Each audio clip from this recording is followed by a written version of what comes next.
الله فلا مضل له ومن يضلل فلا هادي له ونشهد أن لا إله إلا الله وحده لا شريك له ونشهد أن محمدا عبده ورسوله أما بعد فأعوذ بالله من الشيطان الرجيم بسم الله الرحمن الرحيم ومن يقاتل في سبيل الله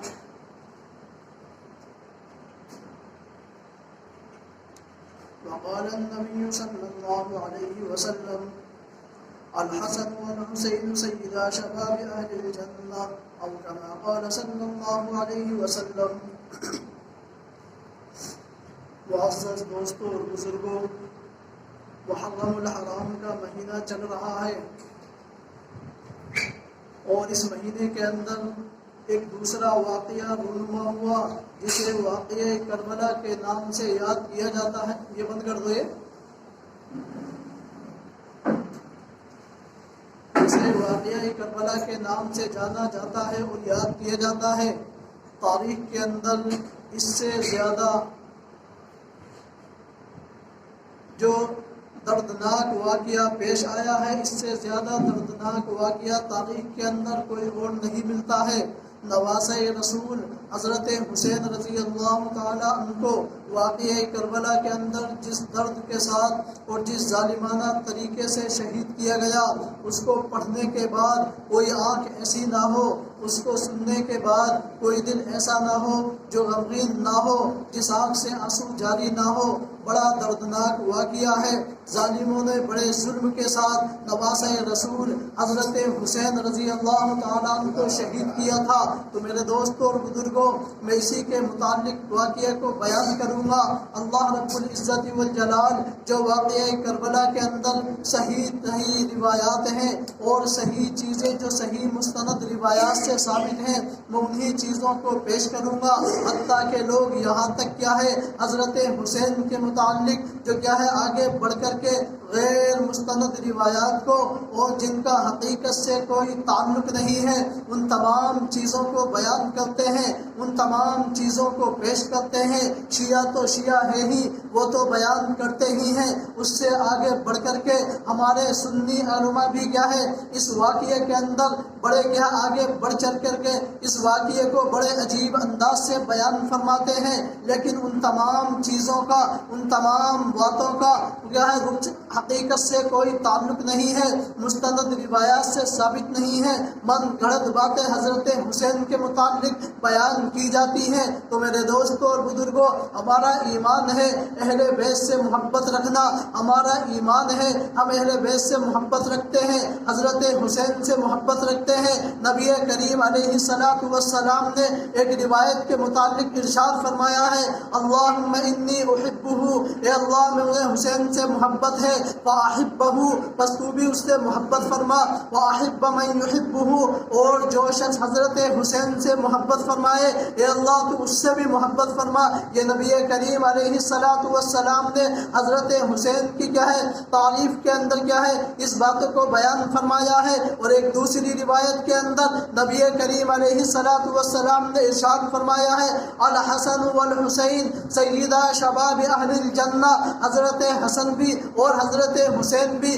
دونوں کے دونوں جنت کے اندر نوجوانوں کے سردار ہوں گے. یہ حضرت حسن اور حسین کی فضیلت کو نبی کریم نے بیان فرمایا ہے. تو حضرت حسین کی شہادت ہمارے لیے غم کا سبب ہے، لیکن غم کا مطلب وہ نہیں ہے جو آج سماج کے اندر کیا ہے شیعہ حضرات تو پیش کرتے ہی ہیں، لیکن ان کا دیکھی سیکھی ہمارے سنی حضرات بھی کیا ہے اس طریقے سے غم کو مناتے ہیں. تو میرے دوستوں اور بزرگوں، غم کا بامانہ غم ہونا ایک الگ چیز ہے. قدرتی طور کے اوپر کسی آنکھ سے آنسو جاری ہو جائے، دل غمگین ہو جائے، دل رنجیدہ ہو جائے، اس سے کوئی مطلب نہیں ہے. لیکن غم کا باقاعدہ منانا یہ غلط چیز ہے. تو شیعہ تو غم مناتے ہیں، ان کو کیا ہے وہ اس طریقے سے لوگوں کو بلاتے ہیں اور پھر کیا ایسے لوگوں کو پیسے دے کر کے کیا ہے انہیں بلانے کے بعد ان کو رلانے کے لیے کیا ہے مجلس کو لگاتے ہیں. لیکن شریعت کے اندر ان تمام چیزوں کا کوئی ثبوت نہیں ہے. لیکن ہمارے سنی بھائی بھی کیا ہے شیعوں کی دیکھی دیکھی کیا ہے اس طریقے سے کرنا شروع کر دیتے ہیں. تو میرے دوستوں اور بزرگوں، میں نے تو یہاں تک دیکھا ہے اور یہاں تک بھی سنا ہے میرے دوستوں اور بزرگوں، اسی محلے کے اندر کیا ہے ایک جگہ سے ہمارا کھانا آتا تھا، اور اتفاق کی بات وہ مہینہ کا محرم کا مہینہ تھا اور دن بھی 10 محرم الحرام کا تھا۔ میں غم کے متعلق یہ چیز پیش کر رہا ہوں کہ سوچنے کی بات ہے ہم کہاں پر پہنچ چکے ہیں۔ تو لہذا غم حسین منانے کے اندر کیا ہے شیعہ حضرات تو یہ کرتے ہیں اپنے گھر کے اندر اس دن کھانا نہیں بناتے ہیں، لیکن ان کی دیکھا سیکھی اسی محلے کے اندر اور ہمارے سنی حضراتوں کے اندر اور ان کے گھروں کے اندر جس جگہ سے میرا کھانا آتا تھا، تو لہذا انہوں نے کیا ہے 10 محرم الحرام کو شیعوں کی دیکھا سیکھی اس گھر کے اندر کیا ہے کھانے کو نہیں بنایا۔ یہ کتنی سوچنے والی بات ہے میرے دوستوں اور بزرگوں۔ ہم کہاں جا رہے ہیں، کدھر جا رہے ہیں؟ شریعت کا حکم یہ نہیں ہے آپ کھانا اور پینے کو چھوڑیں، شریعت کا حکم تو یہ ہے محرم الحرام کے دن کے اندر آپ اپنے گھر کے اندر اپنے اہل و عیال کے لیے اچھے سے اچھا کھانے کو بنائیے اور خوب دسترخوان کے اندر فراوانی کریے، خوب کیا ہے چیزیں کو بنائیے، لیکن اہل گھرانے کے لیے اہل و عیال کے لیے اپنی فیملی کے لیے ایسا نہیں ہے سبیلیں لگا دی جائیں کہ حلیم کو بنایا جا رہا ہے اور اسے کھلایا جا رہا ہے، شیرینی تقسیم کی جا رہی ہے، اس کا شریعت سے ثبوت نہیں ہے، یہ من گھڑت باتیں ہیں، یہ کیا ہے بے اصل باتیں ہیں، اس سے بچنے کی ضرورت ہے۔ اصل واقعہ کربلا ہے کیا چیز؟ تو میرے دوستوں اور بزرگوں میں اسی چیز کو پیش کر رہا ہوں۔ حضرت حسین رضی اللہ تعالی عنہ کو کیا ہے اہل کوفہ والوں نے خطوط کو لکھا اور اس بات کا اصرار کیا آپ کوفہ آئیے اور کیا ہے ہم آپ کے ہاتھ کے اوپر بیعت کریں گے، ہم آپ کیا ہے ہاتھ کے اوپر بیعت کر کے ہم آپ کے ساتھ کیا ہے وفاداری کریں گے، ہم آپ کے ساتھ کیا ہے ہماری امداد کریں گے، ہر طریقے سے ہم آپ کا ساتھ دیں گے۔ تو لہذا اللہ کے کیا حضرت حسین رضی اللہ تعالیٰ عنہ کیا ہے مکہ کا سفر کرتے ہیں اور پھر کیا صحابہ کو اکٹھا کرتے ہیں۔ صحابہ کے اندر حضرت عبداللہ ابن عمر موجود ہے، حضرت عبداللہ ابن عباس موجود ہے، حضرت عبداللہ ابن زبیر موجود ہے، عبداللہ ابن متی موجود ہے، یہ بڑے بڑے صحابہ موجود ہیں۔ ان سے مشورہ کرتے ہیں میں کوفہ جانا چاہتا ہوں، ان لوگوں کا اصرار ہے وہ مجھے بلا رہے ہیں۔ تمام صحابہ نے مشورہ کر کے کیا آپ وہاں نہیں جائیے، اہل کوفہ کیا ہے زبان کے وعدے کے اوپر پکا اترتے نہیں ہیں، وہ وعدہ خلاف ہیں، وہ دھوکے باز ہیں، وہ جھوٹ بولتے ہیں، آپ وہاں نہیں جائیے۔ حضرت حسین رضی اللہ تعالیٰ عنہ نے فرمایا میرے پاس خطوط آ رہے ہیں کہ اس طریقے سے ان کا اصرار ہے مجھے وہاں جانا چاہیے۔ تو صحابہ نے مشورہ کر کے یہ بات دیکھی آپ اپنا نمائندے کو پہلے بھیجیے۔ تو حضرت حسین نے اس بات کو مانا اور ماننے کے بعد مسلم بن عقیل کو کیا ہے اپنا نمائندہ بنا کر کے کوفہ بھیجا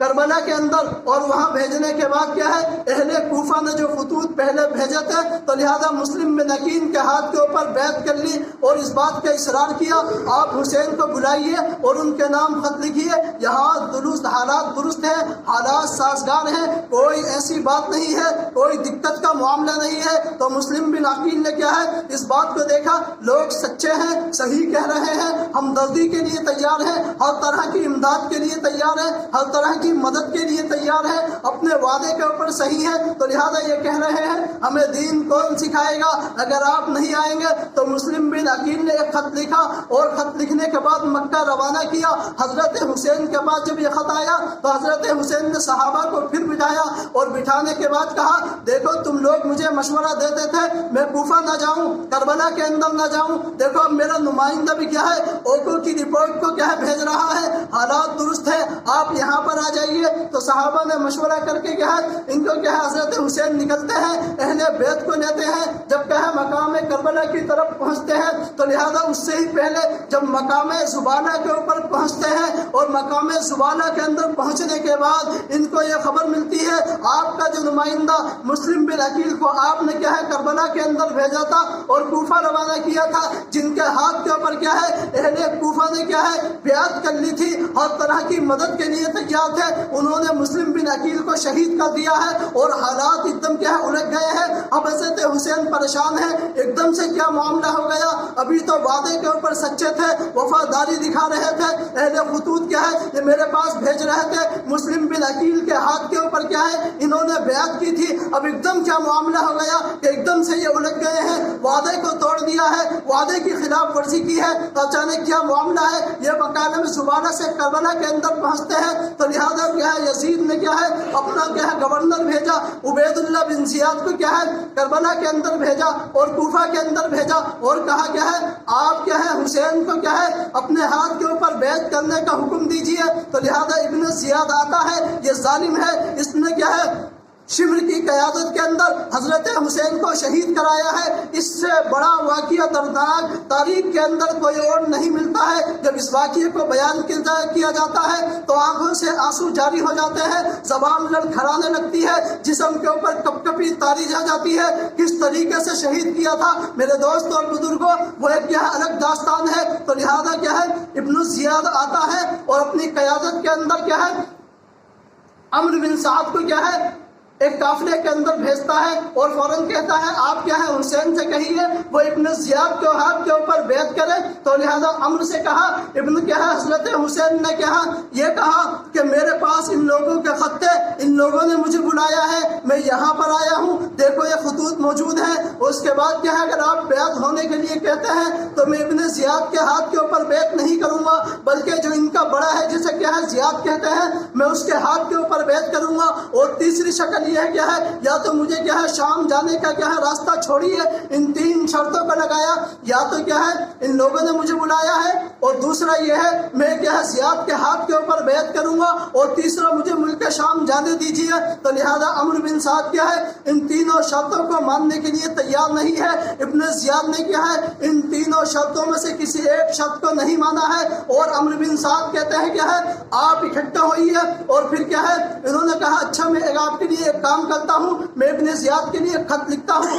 انہوں نے خط کو لکھا اور خط لکھنے کے بعد کیا ہے ابن زیاد کے پاس بھیجا۔ ابن زیاد نے جب خط کو پڑھا اس کے دل کے اندر آیا، اس کے جی کے اندر آیا میں ان تینوں شرطوں میں سے کسی ایک شرط کو مان لوں، لیکن جو وزیر ہوتے ہیں وہ کبھی کبھی بادشاہ کو ڈبا دیتے ہیں۔ تو جس طریقے سے فرعون نے کیا ہے موسیٰ علیہ السلام کا تعاقب کیا تھا، اور تعاقب کرنے کے بعد کیا ہے جب کیا ہے بحر کلثوم کے اوپر پہنچا اور پھر موسیٰ علیہ السلام کا لشکر پار ہو گیا اور 12 راستے بن گئے تھے۔ فرعون جب وہاں کے اوپر پہنچا اس نے دیکھا سمندر کے اندر 12 راستے بنے ہوئے ہیں، فوراً گھوڑوں کو روک دیا ہے۔ تو لہذا کیا ہے فرعون نے سوچا کہ ایسا ہو سکتا ہے موسیٰ علیہ السلام سچے ہوں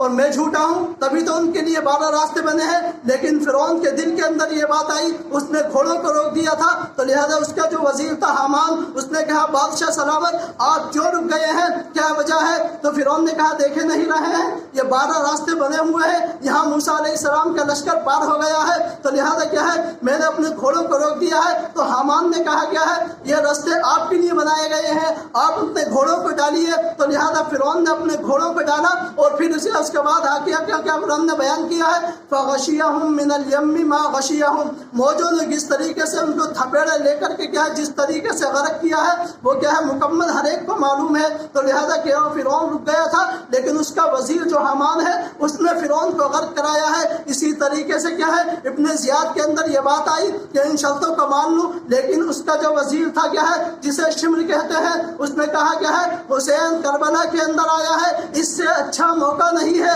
حسین کو اس کا کیا ہے سر کو لانے کے لیے۔ تو لہذا اس نے کیا ہے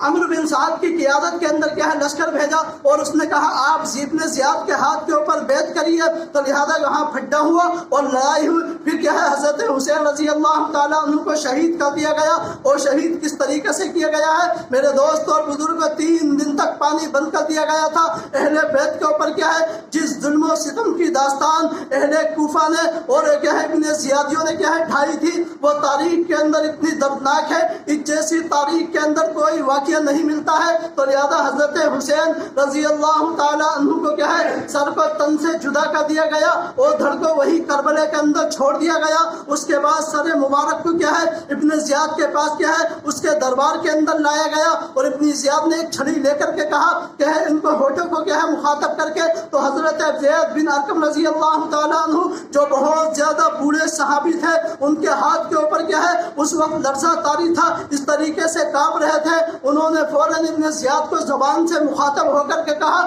جس ظلم کی داستان تھی تھی وہ اپنی آنکھوں سے دیکھ رہے تھے، لیکن زبانن کیا ہے حکومت کے اوپر تنقید کی ہے، حکومت کے اوپر رد کیا ہے اور فوراً فرمایا ہے ارفع کذیبک، ارے ظالم اپنی چھڑ کو ان ہونٹوں سے ہٹا لے۔ ان ہونٹوں کو میں نے بارہا نبی کریم علیہ السلام کے ہونٹوں سے کیا ہے مس ہوتے ہوئے دیکھا ہے۔ حضور علیہ السلام نے ان ہونٹوں کا بارہا کیا ہے بوسہ دیا ہے، اپنی لاٹھی اور اپنی چھڑی کو کیا ہے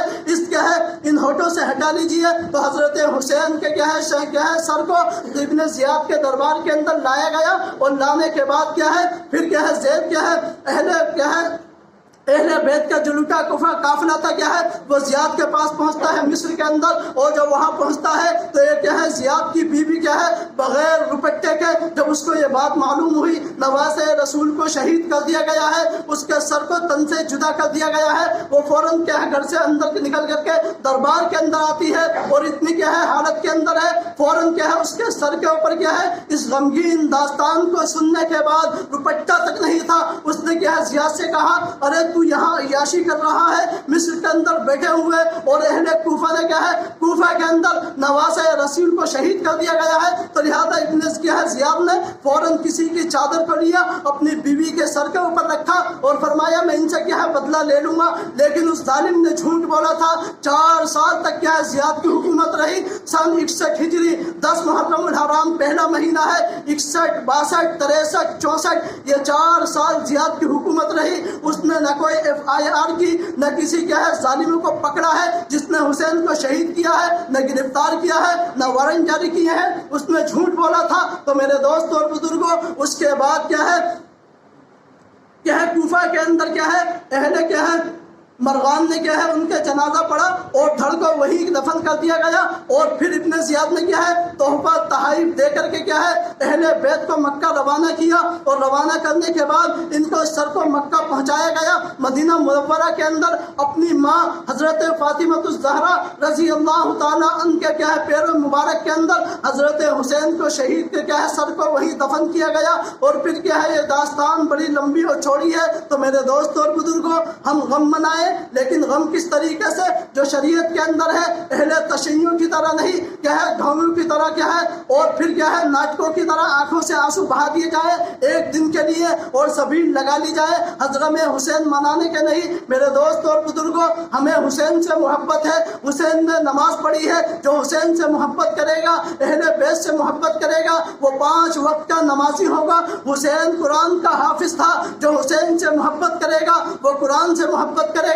حسین نے کیا ہے 2.5 سال ابو بکر کے پیچھے، 10 سال عمر کے پیچھے اور 12 سال حضرت عثمان کے پیچھے نمازوں کو ادا کیا ہے۔ اگر جو حسین سے محبت کرے گا ابو بکر کو اپنا امام مانے گا، جو حسین سے محبت کرے گا عمر کو اپنا امام مانے گا، جو حسین سے محبت کرے گا حضرت عثمان کو اپنا امام مانے گا، اپنا قائد مانے گا، اپنا لیڈر مانے گا۔ ان کے اوپر نقد کر کے صرف حضرت حسین کو مان لینا، حضرت علی کو مان لینا، یہ کون سا انصاف ہے؟ یہ حضرت حسین کے خلاف کیا ہے بغاوت کرتے ہیں اور جھوٹ بولتے ہیں۔ ہمارے شیعہ کیا ہے سنی حضرات بھی کیا ہے ان کی دیکھا سیکھی کیا ہے اس غم کے اندر شریک ہوتے ہیں۔ نہ میرے دوستوں اور بزرگوں کسی کے لیے 3 دن سے غم منانا جائز نہیں ہے۔ اور پھر دوسری بات کیا ہے کہ قرآن اور حدیث کے اندر اور شریعت کے اندر جو اللہ کی راہ کے اندر شہید ہو جائے وہ مردہ نہیں ہے بلکہ وہ زندہ ہے۔ قرآن اس کو صاف کہتا ہے بل احیاء عند ربہم یرزقون،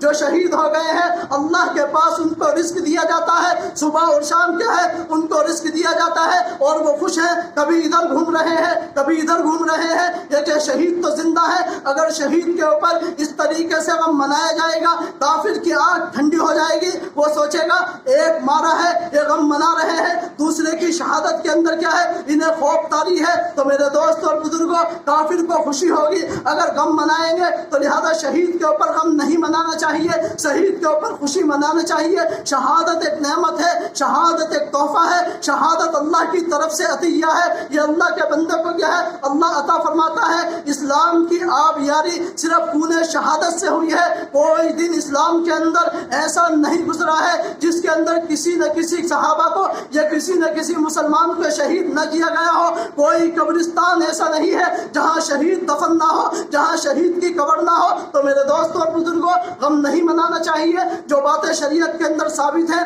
ان کو فالو کرنا چاہیے, ان کو ماننا چاہیے, اور تمام بدعات کو چھوڑنا چاہیے, تمام رسومات کو چھوڑنا چاہیے. حلیم کیا ہے, بریانیاں اور سبیلیں جو لگائی جاتی ہیں اس سے بچنا چاہیے. یہ اہل تشیع کیا ہے, ان کی کیا ہے خوشی کے اندر یہ کام کرتے ہیں. لیکن ہم نے دیکھا کھچڑا کھانا چاہیے, کھچڑا بنانا چاہیے. محرم کے مہینے کے اندر سبیلیں لگانی چاہیے. لمبی لمبی سبیلیں لگائی جا رہی ہیں. لیکن اگر اسی شخص کے پاس جو کیا ہے بدعات کے اوپر پیسہ برباد کر رہا ہے, بدعات کے اوپر پیسہ پھینک رہا ہے, اگر مدرسے کے نام سے چلا جائے کہ آپ کیا ہے رسید بنوا لیجیے, تو کہتا میرا کام نہیں چل رہا ہے, میرا ہاتھ تنگ ہے, میرا نقصان ہو گیا, میری فلاں چیز غائب ہو گئی ہے, میرا کاروبار کے اندر اتنا کیا ہے لو ہو گیا ہے, یہ نقصان ہو گیا, دنیا بھر کی باتیں بنائے گا. لیکن اگر کہہ دیا جائے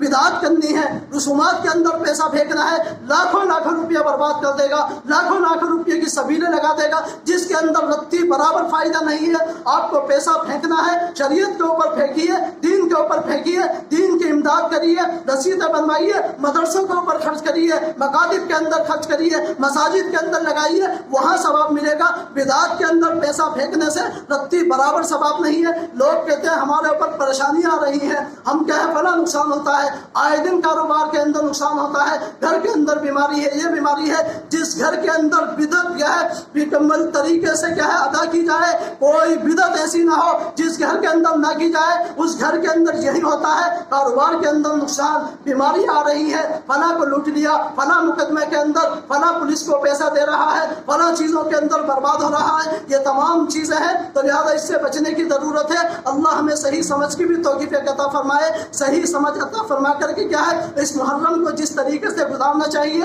اس کے مطابق گزارنے کی توفیق عطا فرمائے.